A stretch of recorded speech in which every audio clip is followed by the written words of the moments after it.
The Gaza National Bank was destroyed by an Israeli airstrike on Sunday as fighting continues in Israel and Gaza. More than 700 Israelis have been confirmed dead, and 560 Palestinians have been killed after Hamas, a militant group from Gaza, launched an unprecedented attack on Israel over the weekend. Hamas worked with Iranian security officials to plan the attack, according to senior members of Hamas and Hezbollah, another Iran-backed militant group.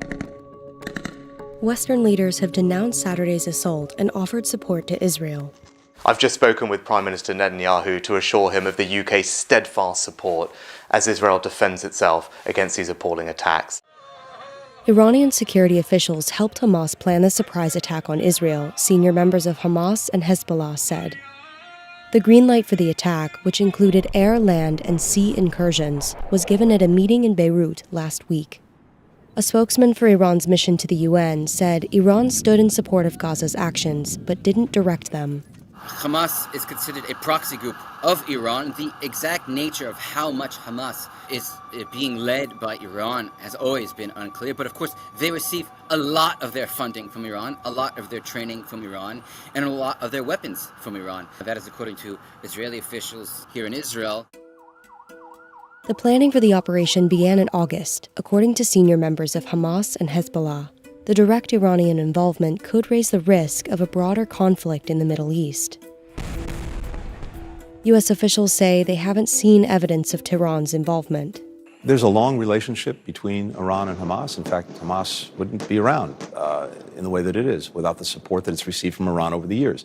In this specific instance, we have not yet seen evidence that Iran directed or was behind this particular attack, but there's certainly a long relationship. On Sunday, more than 250 people were found dead at a music festival in Israel, according to Israeli state broadcaster Khan. Israeli Prime Minister Benjamin Netanyahu appointed a general to coordinate search efforts for captured and missing Israelis. The mother of a missing woman described a phone call from her daughter during the attack. At 10 o'clock, she called us and said, "Mommy, we were bombed. They shot at us. The car was shot. We cannot drive. Everybody here is hurt." There were 4 kids in the kids. They were 23, 25, 30. Everybody was shot. They were bleeding. Since the conflict began, world leaders have been speaking out, largely condemning the attacks on Israel. The United States said it would send additional military assistance to Israel, including equipment and weaponry. The U.S. also plans to move a carrier strike group closer to Israel's shores and Air Force jet fighter squadrons towards its skies.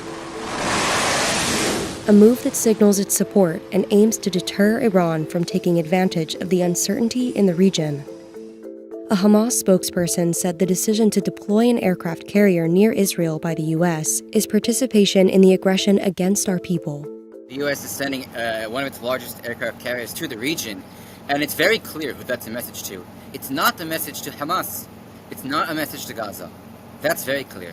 It's most likely, of course, they do not say this publicly. This is a message to Hezbollah in Lebanon. The biggest fear in Israel, really, is that Hezbollah, which is a militant group far stronger than Hamas, has the means to really wreak havoc in Israel, that they could enter this war any day.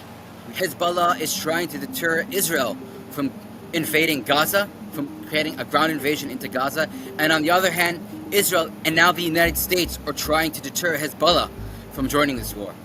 The Israeli military said that as many as 1,000 Hamas militants entered Israel from Gaza over the weekend, many of whom were armed.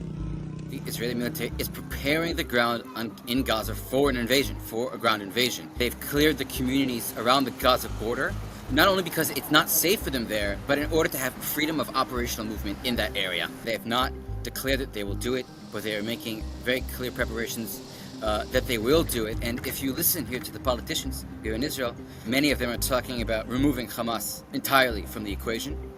There's only one way to do that, and that's a ground assault. That will take a very long time to do. It will be a very difficult and bloody battle.